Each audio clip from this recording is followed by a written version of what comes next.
যাদের সন্তান আতশবাজি ফুটাচ্ছে নিঃসন্দেহে ওর মা বাবা যেন জেনে নেয় ওর সন্তান পাগল। পাগল ছাড়াই কাজকে করে না।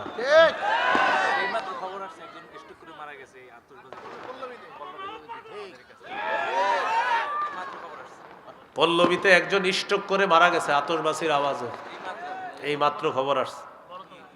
আমি নবীজির চেহারা মুবারকের মধ্যে রাগের ছাপ দেখতে পেলাম। ওই যে রেশমের কাপড় আমি ঝুলাইছি, হযরত আলী বলেন এই জন্য নবীজির চেহারায় রাগের চিহ্ন দেখতে পেলাম। তো নবীজি আমাকে বললেন, ইন্নী লাম আবআথ বিহা ইলাইকা লিতালবাসাহা ইন্নামা বাআসতু বিহা ইলাইকা লিতুশাক্কিকাহা খুমরান বাইনান নিসা।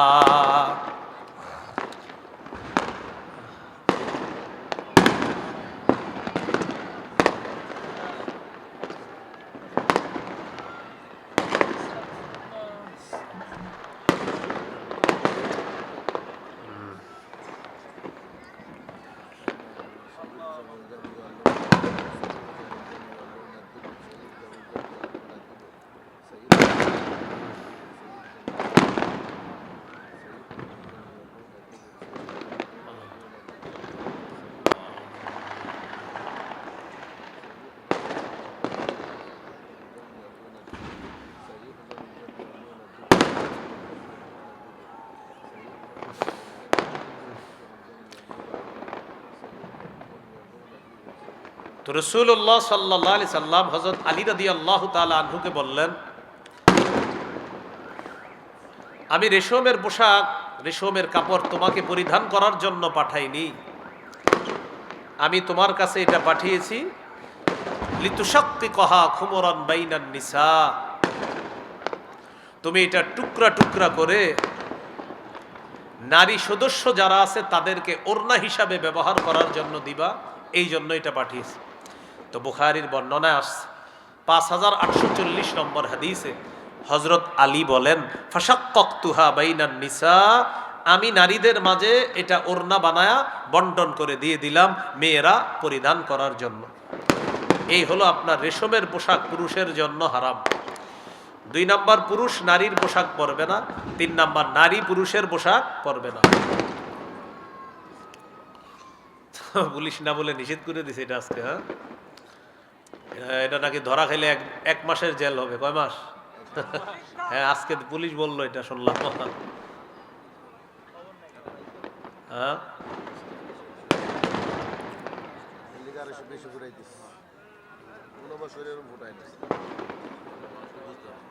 এক তাগুত ছেড়ে আর এক তাগুত ধরলে পরিণতি এটাই হবে।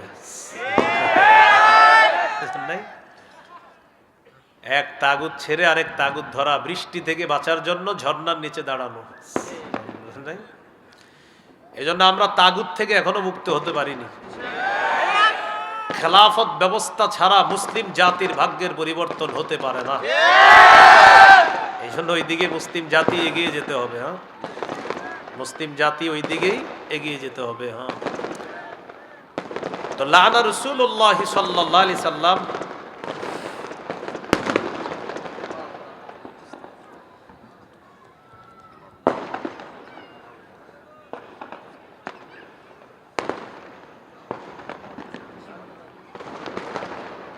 বয়ান শুরু করলে বাড়ায় দেয় না। আচ্ছা আচ্ছা,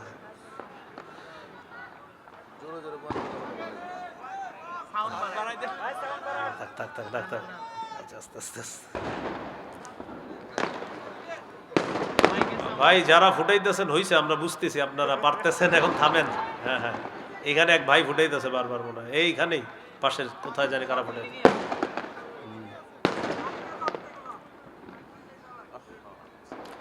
সূরা আহজাবের 58 নম্বর আয়াত। যারা আপনারা আতশবাজি ফুটাচ্ছেন এখনই কোরআনের অনুবাদ দেখে নেন। সূরা আহজাব 58 নম্বর আয়াত। সূরা আহজাব 58, সূরা আহজাব 58। পাপের বোঝা বহন করে কবরে যেতে হবে। সূরা আহজাব 58। এখনই যারা আতশবাজি ফুটাচ্ছেন এখনই কোরআনের বাংলা অনুবাদ থাকলে দেখেন। সূরা আহজাবের 58 নম্বর আয়াতের অনুবাদটা এখনই দেখে নিতে পারেন। কোন সূরা, কত নম্বর আয়াত? যারা আতশবাজি ফুটাচ্ছেন এখনই ঘরে বাংলা অনুবাদ থাকলে অনুবাদটা পড়েন, পড়ার পর সিদ্ধান্ত নেন ফুটাবেন কিনা। সূরা আহজাবের 58 নম্বর আয়াত।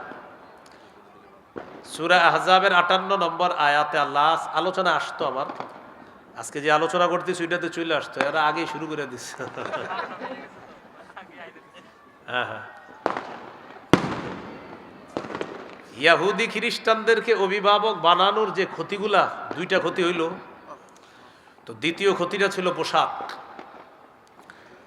তো পোশাকের ক্ষেত্রে একটা হারাম পোশাক আলোচনা করতেছিলাম। পুরুষ নারীর পোশাক পরবে না, নারী পুরুষের পোশাক পরবে না। লানা রাসূলুল্লাহ সাল্লাল্লাহু আলাইহি ওয়াসাল্লাম আর-রাজুলা ইয়ালবাসু লিবসাতাল মারআ ওয়াল মারআতা তালবাসু লিবসাতার রাজুল। যেই পুরুষ নারীর পোশাক পরে আর যেই নারী পুরুষের পোশাক পরে তার উপর আল্লাহ রসুল অভিশাপ দেন। আল্লাহ রসুল তার উপর অভিশাপ। গায়ে হলুদ অনুষ্ঠানে ছেলেরা দেখবেন এক কালারের ড্রেস পরে, 5 জন 6 জন 10 বন্ধু 20 বন্ধু একই কালারের ড্রেস বানায়। ওই ড্রেস বানিয়ে তারা কি করে, একটা ওড়না বানায়, এই ওড়নাটা পা পর্যন্ত ঝুলায় রাখে। পিছন দিয়ে গিয়ে বলবেন আসসালামু আলাইকুম খাদিজা আপা কেমন আছেন। পুরুষ আপনি জানেন, তারপরে বলবেন যে ভাই, বলবেন যে আপনাকে বলবে আমি তো পুরুষ, তুমি আমারে খাদিজা বলবেন আপনি ওড়না পেঁচাইছেন তো এই জন্য আমি ভাবলাম। কিছু ছেলে কানে ছিদ্র করে, কানে ধুল পরে, এটাও স্পষ্ট নিষেধ। এটাও কি স্পষ্ট নিষেধ।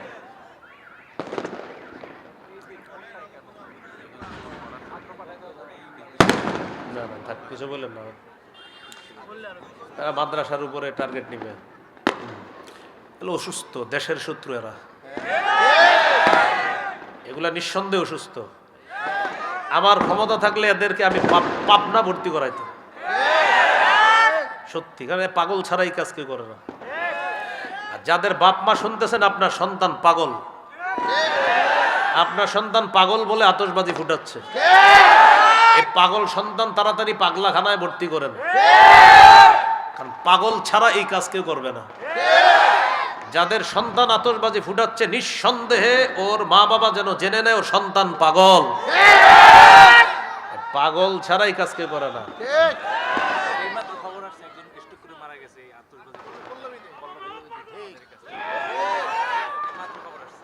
পল্লবীতে একজন স্ট্রোক করে মারা গেছে আতশবাজির আওয়াজে, এই মাত্র খবর আসছে। তো এই জন্য যারা অভিভাবক শুনতেছেন আপনার সন্তানকে ভর্তি করান, তাড়াতাড়ি ভর্তি করান, এই যেন আগামী বছরের আগে সুস্থ হয় আর এই জাতীয় অসুস্থ মার্কা কাজ না করে।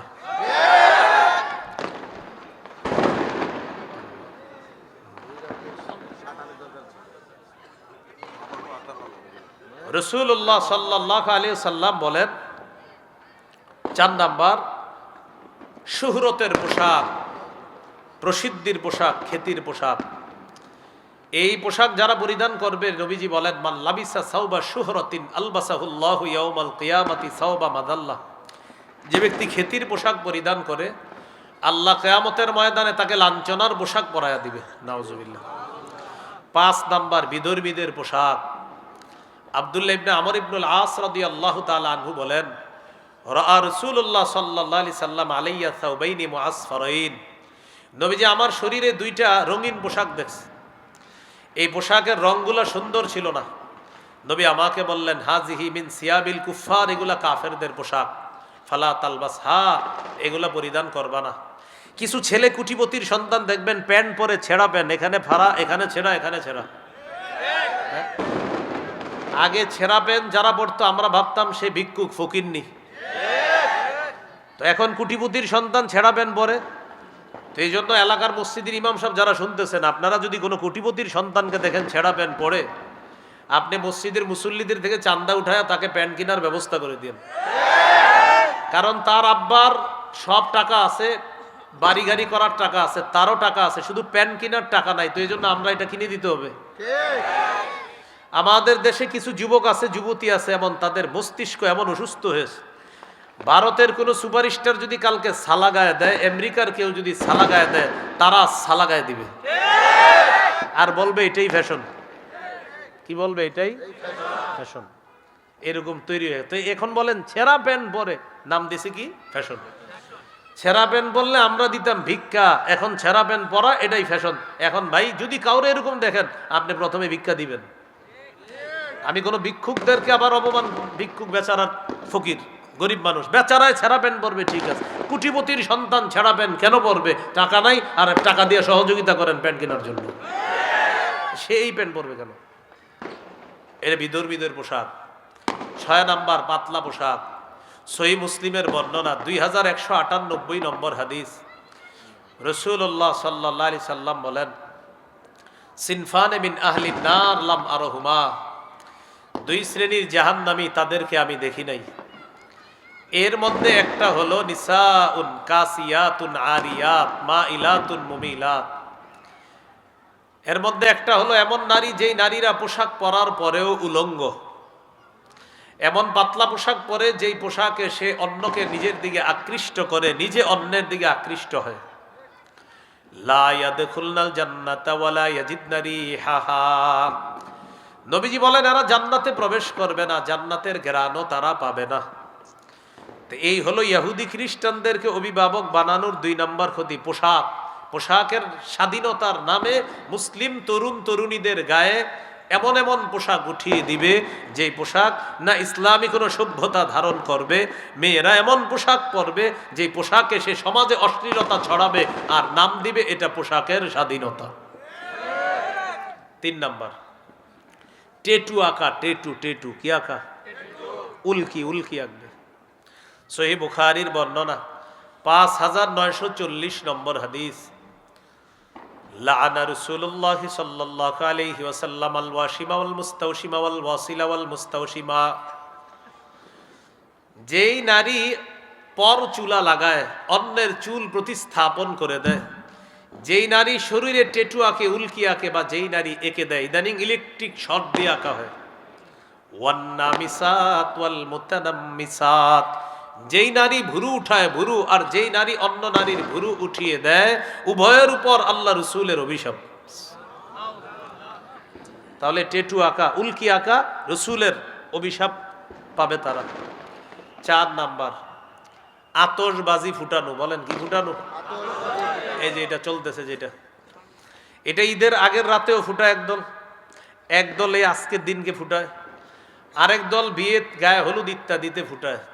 সূরা আহজাবের 58 নম্বর আয়াতে আল্লাহ বলেন, ওয়াল্লাযীনা ইউযুনাল মুমিনিনা ওয়াল মুমিনাতি বিগাইরি মাকতাসাবু ফাকাদ ইহতামালু বুহতানা ওয়া ইসমাম মুবিনা, যারা কোনো কারণ ছাড়া অন্যায়ভাবে মুমিন নারী পুরুষকে কষ্ট দিবে, তারা প্রকাশ্য পাপের বোঝা বহন করবে। এই পাপের বোঝা নিয়ে তারা কবরে যাবে। এই পাপের বোঝা নিয়ে কোথায় যাবে?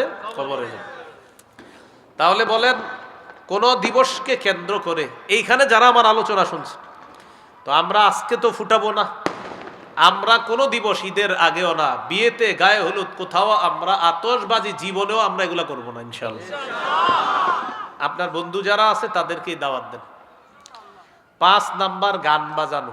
এটা এখনো বাকি আছে, আজকে একটু পরে গান শুরু হবে, কিন্তু এখন তো মাত্র স্যাম্পল দেখলেন। গানের নিয়মটা হবে এমন, কিছু ছেলে ক্রিকেট খেলার আয়োজন করবে, পাশে আপনার 2টা বক্সে জোরে জোরে গান বাজাবে, খিচুড়ি পাকাবে, রাত 4টা বাজে খিচুড়ি খেয়ে তাহাজ্জুদ পরে ঘুমিয়ে যাবে। এগুলো 5 নাম্বার আপনার গান। গান, এই গান নতুন বর্ষকেও স্বাগত জানায়। ঈদের আগের রাতে 29টা 30টা রোজা রাখার পর ইবলিস ছাড়া পেয়ে যায়, তখন আইসা বলে, টেনশন নাই, আমি আইসা গেছি, তুমি 2টা বক্স আনো, হিন্দি, আরবি, ফার্সি, বাংলা, অঙ্ক, ইংরেজি যা পারো, গান হইলি হলো, কি ভাষা এটা জানা দরকার নাই, সর্বোচ্চ ভলিউমে ছাড়বা, তালে তালে লাফাইবা, দেখবেন বাচ্চা ছেলে মেয়েরাও লাফাইতেছে, ছোট ছোট। এ তো আপনারই সন্তান, আপনার সন্তানকে এই সভ্যতায় আপনি বড় করছেন কেন? সূরা তাহরিমের 6 নম্বর আয়াতে আল্লাহ বলেছেন, কু আনফুসাকুম ওয়া আহলিকুম নার, নিজে এবং পরিবারকে আগুন থেকে বাঁচাও, নিজেকে এবং পরিবারকে আগুন থেকে বাঁচাও। কু কু বাঁচাও, প্রোটেক্ট, কু সেভ, প্রোটেক্ট আনফুসাকুম ইউরসেলফ ওয়া আহলিকুম এন্ড ইউর ফ্যামিলিজ নার এগেইনস্ট আ ফায়ার। ফায়ার অর্থ কি? আগুন। আগুন, আগুন থেকে বাঁচাও। নিজেকে বাঁচাও, পরিবারকে বাঁচাও, আগুন থেকে বাঁচাও পরিবারকে। তো এই জন্য এই আয়াতের ব্যাখ্যায় সাহাবায়ে কেরাম বলেন, আল্লিমু আউলাদাকুম আল আদাবা, সন্তানকে ছোটবেলা থেকে শিষ্টাচার, ভদ্রতা শিক্ষা দাও। আপনি যদি সন্তানের হাত ধরে তাকে নাচের আর গানের স্কুলে নিয়ে যান, আর বড় হলে আলেমদের কাছে গিয়ে বলে, হুজুর সন্তানটা শেষ, ছোটবেলা যখন নাচের আর গানের স্কুলে নিয়েছেন, কসাই বাবা হিসাবে সন্তানের হাত ধরে আপনি জাহান্নামে নিয়ে গেছেন, তখন এই কাজ কেন করলেন? হ্যাঁ? আবার ইমাম সাহেবের কাছে হাসি দিয়া দোয়া চাই, হুজুর দোয়া করেন। গান, গানের ব্যাপারে শুধু এতটুকু মনে রাখবেন, আমার যেই বিষয়টা আর কি গানের ব্যাপারে আমি যেই বিষয়টা আমার সবচেয়ে গুরুত্ব লাগে গানের ব্যাপারে, নবীজি কোরআন তেলাওয়াত করতেন, কাফেররা নবীজির তেলাওয়াত শুনতো চুপে চুপে, মজা লাগতো। নজর ইবনে হারেসা এক কাফের চিন্তা করলো যে আমাদের সন্তানরা মুহাম্মদ সাল্লাল্লাহু আলাইহি সাল্লাম তার তেলাওয়াত শুনে আমাদের সন্তানরা, এটা মেনে নেওয়া যায় না। সে বিদেশ গেছে, বিদেশ গিয়ে বাদ্যযন্ত্র কিনে আনছে, গায়িকা কিনে আনছে, নায়িকা নর্তকীদেরকে কিনে আনছে, এনে বলল তোমরা নাচবা, পাশে গান বাজতে থাকবে, গানের তালে তালে তোমরা নাচতে থাকবা। আর অন্যান্য ছেলে মেয়ে যারা আছে তাদেরকে বলতো এখন থেকে মুহাম্মদ সাল্লাল্লাহু আলাইহি সাল্লাম তার তেলাওয়াত শুনবা না, এখন থেকে নর্তকীদের নাচ দেখবা আর গান শুনবা। তাহলে কিসের বিরুদ্ধে গান আমদানি করলো কাফেররা? কোরআন নেবে, সেই গান আপনি বাজাচ্ছেন। সূরা লোকমানের 6 নম্বর আয়াতে এটাই বলছে আল্লাহ, ওয়া মিনান নাস, মানুষের মধ্যে কিছু মানুষ, ইয়াশতারি লাহওয়াল হাদিস, যারা ক্রয় করে লাহওয়াল হাদিস, গান, গল্প, মিথ্যা গল্প কাহিনী, নায়িকা গায়িকা নর্তকী ইত্যাদি বাদ্যযন্ত্র ক্রয় করে, লিউযিল্লা আন সাবিলিল্লাহ, মানুষকে আল্লাহর রাস্তা থেকে পথভ্রষ্ট করার জন্য। শেষে আল্লাহ বলেন, উলাইকা লাহুম আযাবুম মুহিন, তাদের জন্য অপমানজনক শাস্তি, লাঞ্ছনাজনক শাস্তি, অপমানকর শাস্তি। তাহলে গান বাদ্য হালাল না হারাম? রাসূলুল্লাহ সাল্লাল্লাহু আলাইহি সাল্লাম বলেন, লা তাবিউল কাইনাতি ওয়াল মুগান্নিয়াতি ওয়ালা তাশতারুহুন্না ওয়া সামানুহুন্না হারাম। তোমরা নায়িকা গায়িকা বিক্রি করবা না, কিনবাও না, এক্সপোর্ট করবা না, ইনপুট করবা না, বাংলাদেশের কোনো গায়ক গায়িকা নায়িকা ইত্যাদি তাদেরকে সৌদি আরবে পাঠাইবা না, আর বিদেশের কাউকে বাংলাদেশে এনে 3 কোটি টাকা দিবা না। হ্যাঁ, আসলেই ঠিক, নবী নিষেধ করছে। মানে এটা যে আমি বলছি বলে ঠিক এরকম না, আসলেই ঠিক। ওয়াসামানুহুন্না হারাম, এই উপার্জন হারাম, রাসূল সাল্লাল্লাহু আলাইহি সাল্লাম বলেছেন।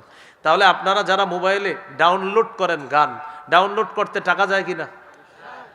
এই যে টাকা গেল, এমবি খরচ করলেন, এটাও এই হাদিসের অন্তর্ভুক্ত। আপনি গান কিনলেন, এখন অনেকে মাথায় এসে পড়ছে, হুজুর তাহলে কিনবো না, আজকে থেকে দেখবো, শুধু দেখলে এমবিতে টাকা খরচ হয় কিনা, এটাও এই হাদিসের অন্তর্ভুক্ত। আপনি টাকা দিয়ে গান ক্রয় করে দেখতেছেন।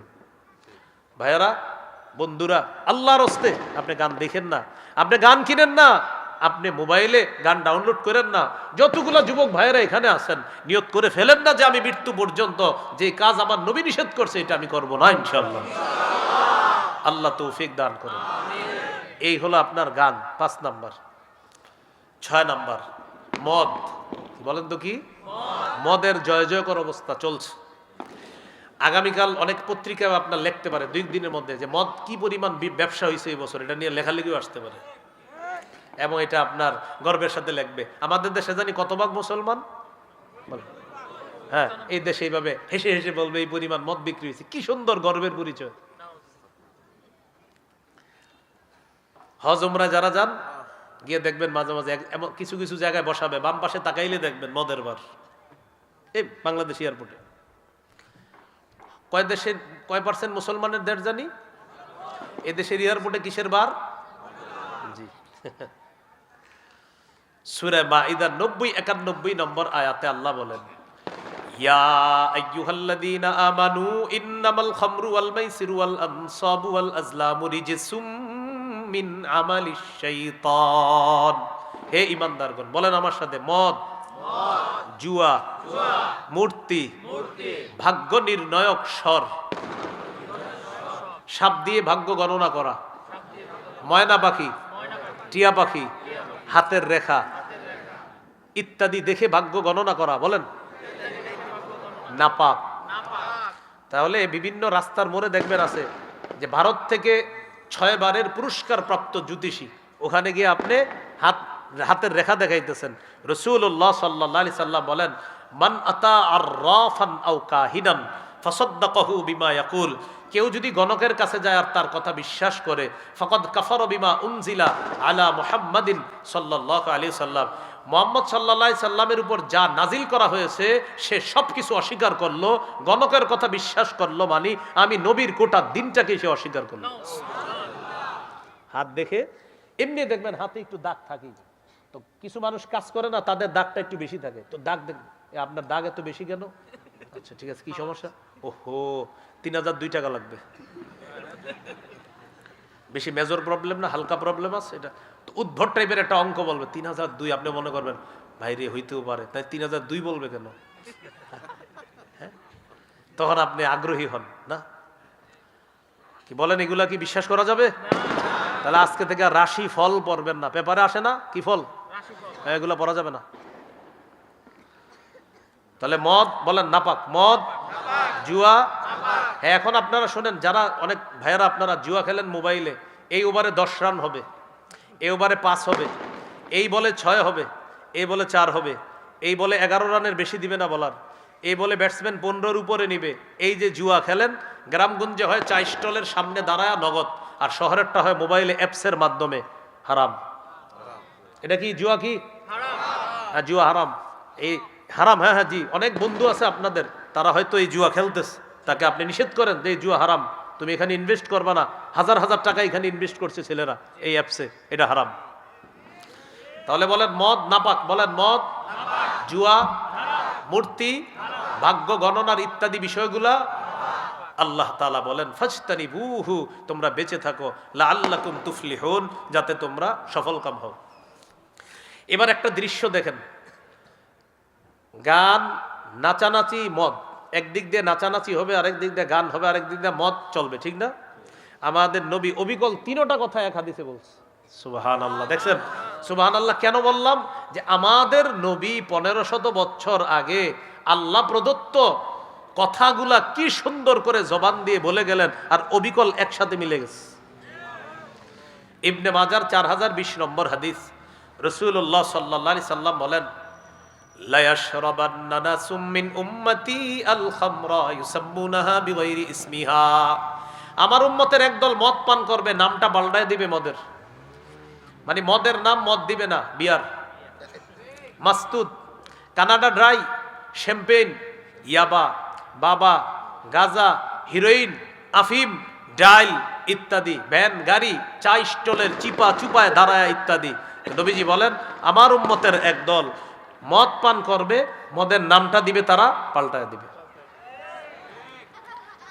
এরপরে কি বলে দেখেন, ইউজাফু আলা রুসিহিম বিল কাইনাতি ওয়াল মুগান্নিয়াত, তাদের মাথার উপরে নর্তুকিরা নাচানাচি করবে আর গান বাজাইতে থাকবে, অন্য দিক দিয়ে গানের তালে তালে তারা মদ পান করতে থাকবে। নবী বলছে এরকম হবে। আপনারা বলেন হবে না অলরেডি শুরু হয়েছে? আল্লাহ আমাদেরকে হেফাজত করেন। এ হলো 6 নম্বর ক্ষতি। মনে আছে কিসের ক্ষতি? ইহুদি খ্রিস্টানদেরকে অভিভাবক বানানোর ক্ষতি। 7 নম্বর ক্ষতি, জিনাকে হালাল মনে করা। কাকে? আপনারা শহরের মানুষ অনেকে শোনেন মন দিয়ে, ইদানিং একজনে বলা বলি করতেছে যে আমি আর ওমকে, আমরা দুইজন একই ছাদের নিচে লিভ টুগেদার সম্পর্কে ছিলাম। লিভ টুগেদার মানে হলো একই ছাদের নিচে স্বামী স্ত্রীর মতো থাকবে, কিন্তু স্বামী স্ত্রী না, স্বামী স্ত্রী না। আবার বলতেছে আমরা যে দুইজন একই ছাদের নিচে ছিলাম, বিবাহ বহির্ভূত সম্পর্ক করেছি, আমাদের মা বাবাও সমর্থন দিয়েছে। নাউজুবিল্লাহ তো বললেন। আরেকটা ঘটনা শোনা, এটা শুনলে কি বলবেন দেখেন। সে আবার একটা স্টেটাস, একটা লেখা দিছে এরকম, আমাদের দেশে ডিভোর্স নরমালাইজ হয়েছে, আশা করা যায় লিভ টুগেদারটাও নরমালাইজ হয়ে যাবে ইনশাআল্লাহ। হ্যাঁ, শেষে লেখছে কি ইনশাআল্লাহ, শেষে লেখছে ইনশাআল্লাহ, একদম একদম 2 চোখে আমি পড়ছি। তাহলে তো আরো সুন্দর হয়ে গেল। তাহলে এই যে ইনশাআল্লাহ লেখাটা আমি নিজে আরুনি বলতেছি, এটা লাইভে বলছে, তাহলে তো হয়ে গেল, আরো প্রমাণ হয়ে গেল। এখন বলতেছি কি যে লিভ টুগেদার এটাও নরমালাইজ হয়ে যাবে, শেষে বলতেছি কি আল্লাহর নাম নিয়ে কি কথা বলতেছে। এখন আমি কি বলতেছিলাম, আমার আলোচ্য বিষয় 7 নাম্বার, জিনাকে হালাল মনে করবে। এই যে একই ছাদের নিচে আছে, মা বাবাও বলতেছে থাকো, এরা দুইজনও বলতেছে এটা কোনো ব্যাপার না, এটা নর্মাল ব্যাপার, এটা সোসাইটি মেনে নিতে হবে। নবী বলেন সহিহ বুখারীর 5590 নম্বর হাদিস, লা ইয়াকুনান্না মিন উম্মতি আকওয়াম ইস্তাহিল্লুনাল হিররা, আমার উম্মতের এক দল হবে যারা জিনাকে হালাল মনে করবে। জিনাকে কি মনে করবে? ওয়াল খামরা, মদ হালাল মনে করবে। ওয়াল মাআজিফা, বাদ্যযন্ত্র হালাল মনে করবে। সংসদে দাঁড়ায় বলবে বুখারী, মুসলিম, আবু দাউদ, তিরমিজি, নাসাই, ইবনে মাজা, মেশকাত সব পড়ছি, কোথাও পাই নাই গান হারাম। তো আমি কই পাইলাম? আরে এই যে বুখারীর হাদিসটা, তো এটা সিয়াসিত্তার ভিতরে না বাহিরে? ঠিক আছে, হাসেন, পরে হাসেন, আগে শোনেন। বুখারীতে পড়ছে তো পায় নাই, তো এটা বুখারীর ভিতরে না বাহিরে? বলতেছে পায় নাই। সংসদটা পুরা একটা পাগলা গারদ বানায় ফেলছিল। এজন্য আল্লাহর কাছে দোয়া করবেন, আল্লাহ আমাদের দেশে একজন পুরুষ শাসক দেন। কি শাসক? আরেকটা দোয়া করবেন, বলেন আল্লাহ কিয়ামতের আগে আমাদের দেশে আর কোন নারী প্রধান চাই না। কি চাই না? সবাই বলেন কেন? আরো জোরে বলেন, আরেকটু জোরে বলেন, বোমার আওয়াজের চেয়ে জোরে বলেন। এতক্ষণ বললেন না, ওদেরকে থামানোর দরকার ছিল। নবীজি জবাব দিয়েছেন, রাসূলুল্লাহ সাল্লাল্লাহু আলাইহি সাল্লাম বলেন, লা ইউফলিহা কওমুন ওয়াল্লাহু আমরাহুম ইমরাআ, ওই জাতি কিছুতেই সফল হবে না যেই জাতি তাদের নেতৃত্বে কোনো নারী বসায় দেয়। এই জন্য দোয়া করতে হবে, বলবেন যে আল্লাহ 4 গুণওয়ালা একজন পুরুষ শাসক দিয়ে দেন, নামাজ কায়েম করবে, যাকাতের বিধান চালু করবে, সৎ কাজের আদেশ করবে, অসৎ কাজের নিষেধ করবে। বলেন সূরা হজ 41 নম্বর আয়াত, মানে ওখানে আছে আর কি দলিলটা। আল্লাযীনা ইম্মাক্কাদনাহুম ফিল আরদ, আল্লাহ তাআলা বলেন আমি যাদেরকে দুনিয়ার শাসন ক্ষমতায় বসাই তাদের কাজ হবে 4টা। আকামুস সালাহ, তারা নামাজ কায়েম করবে, ওয়া আতাউজ যাকাহ, যাকাত প্রতিষ্ঠিত করবে, ওয়া আমারু বিল মারুফ, সৎ কাজের আদেশ করবে, ওয়া নাহাউ আনিল মুনকার, অসৎ কাজের নিষেধ করবে। আপনি একটু চিন্তা করে দেখেন, ওমর ফারুক রাদিয়াল্লাহু তাআলা আনহুর মতো একজন শাসক কল্পনা করেন, আর এই বাজি ফুটানোগুলা কল্পনা করেন, থাকতো চামড়া? সাহস পাইতো না। ওমর ফারুক রাদিয়াল্লাহু, এই জন্য বলছিলাম খেলাফত ব্যবস্থা ছাড়া আমাদের ভাগ্যের পরিবর্তন হবে না। এই তন্ত্র ওই তন্ত্র যা কিছুই বলেন, হ্যাঁ, এটা কিন্তু মনে রাখতে হবে আপনার, মুসলমানদের চূড়ান্ত ভাগ্যের পরিবর্তন খেলাফত ব্যবস্থা দিয়েই হবে, এছাড়া হবে না। এই জন্য কি করতে হবে? না বলেন, আমার সাথে বলেন, বলেন খেলাফত ব্যবস্থার পূর্ব শর্ত 2টা, করণীয় 2টা। পূর্ব শর্ত বলেন ঈমান, নেক আমল। করণীয় 2টা, দাওয়াত, জিহাদ। কি বুঝে আসছে সবার? ভাই 2 কাপ চা দিয়ে খালি নষ্টই করতেছেন, আমি তো চা পান করবো না, আপনি করেন। আগেরটা আপনি দিছেন, জবটা কে দিব আল্লাহর কাছে, আপনি নেন, আপনি পান করেন। হ্যাঁ, তাহলে একটা ঈমান আর একটা নেক আমল, আর 2টা হলো কাজ, একটা করণীয়, দাওয়াত, জিহাদ। এখন জিহাদের আলোচনা করলে আপনার অভিভাবকরা ইন্না লিল্লাহি ওয়া ইন্না ইলাইহি রাজিউন, এটা আবার কি শুরু করছে হুজুরে?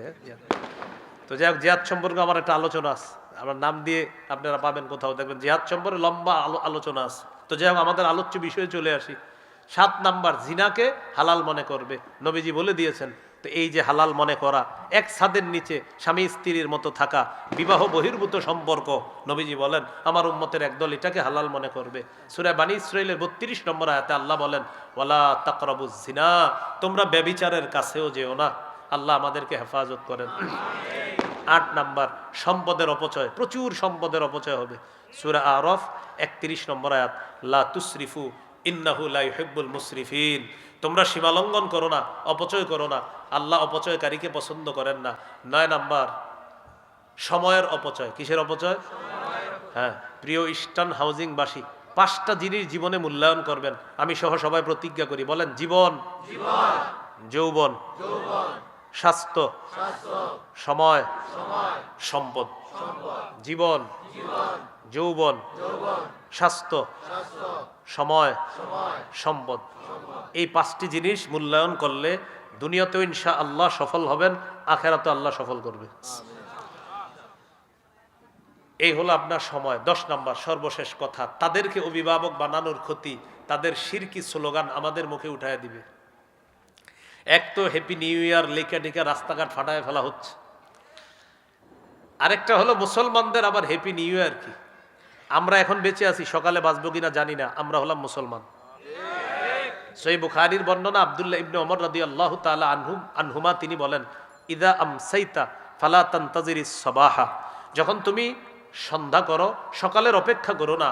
ওয়া ইদা আসবাহতা ফালা তানতাজিরিল মাসাআ, সকালে বেঁচে আছো তো রাতের অপেক্ষা করো না। এটাই হলো মুমিনের জীবন। মুমিন তাহলে মুমিনের জীবন কি? সকালে আসি ভাই ভালো আছেন আলহামদুলিল্লাহ, ভাই সন্ধ্যা এটা হবে ইনশাআল্লাহ, আল্লাহ বাঁচা রাখলে। ভাই ভালো আছেন, জি আলহামদুলিল্লাহ। ভাই সকালবেলা আমার সাথে একটু যেতে পারবেন? ইনশাআল্লাহ আমি যাব, আল্লাহ বাঁচা রাখলে যাব। এটাই মুমিনের জীবন, সকাল সন্ধ্যা শেষ। এল একটা, আরেকটা কিছুদিন পরে পহেলা, সেখানে মুসলমান সন্তানের মুখে বিজাতীয়রা উঠাইয়া দিবে, মুছে যাক গ্লানি, গুছে যাক ঝরা, অগ্নি স্নানে সূচি হোক ধরা। নাউজুবিল্লাহ বলেন এই স্লোগান, বলেন মুশরিকদের স্লোগান। আগুনের পূজা যারা করে এটা তাদের স্লোগান। তাহলে মুসলমান সন্তানরা এই স্লোগান দিতে পারে না, কিন্তু তারাই রমনার বটমূলে গিয়ে আপনার সেখানে দিচ্ছে মুছে যাক গ্লানি, গুছে যাক ঝরা। বাকিটা আমি বললাম না, কারণ ওইটাই সিরিকি স্লোগানটা একবার বলে ফেলছি মানে এটা বলে আর কি, আপনারা কিন্তু কোয়েন না। তো এই আগুনে পবিত্র করে, নাউজুবিল্লাহ, এটা হলো অগ্নিপূজকদের আপনার আকীদা। তো এই আকীদা আমরা রাখবো না। আল্লাহ তাআলা ইনশাল্লাহ আপনাদের এখান থেকে আরেকটা গুরুত্বপূর্ণ কাজে যেতে হবে। তো আজকে পর্যন্ত আল্লাহ তাআলা আমাদের সকলকে যে কথাগুলো শুনলাম বললাম আমরা সবাই যেন আমল করতে পারি, আল্লাহ তৌফিক দান করেন। ইয়াহুদি খ্রিস্টানদেরকে অভিভাবক বানাবো না, এটা গুরুত্বপূর্ণ। তাহলে আমাদের অভিভাবককে বলেন আল্লাহ। সূরা বাকারা 257 নম্বর আয়াত, আল্লাহু ওয়ালিয়্যুল্লাযীনা আমানু, ঈমানদারদের অভিভাবক আল্লাহ। আল্লাহ আমাদের সকলকে কথাগুলা মনে রেখে আমল করার তৌফিক দান করেন। একটা ঘোষণা দিতে বলা হয়েছে, আমার একটা সংকলন আছে মিম্বরের আমানত, এখানে ওরা নিয়ে এসেছে বলছে বলার জন্য। এটা 6 খণ্ড, ওদের কাছে সবগুলো আছে কিনা জানা নেই। প্রথম খণ্ডটা সন্তানের 64টা অধিকার, জামাই বউগুলো মুখস্থ করে ফেলবেন। প্রথম খণ্ড সন্তানের 64টা অধিকার। দ্বিতীয় খণ্ড শিরিক বেদাত কুফর তাওহীদ। তৃতীয় খণ্ড হালাল হারাম। চতুর্থ খণ্ড স্বামী স্ত্রীর অধিকার। পঞ্চম খণ্ড লা ইলাহা ইল্লাল্লাহর ব্যাখ্যা। ষষ্ঠ খণ্ড নামাজ সম্পর্কে আলোচনা। যদি এখানে সবগুলা থাকে সবগুলা নিয়ে নেন।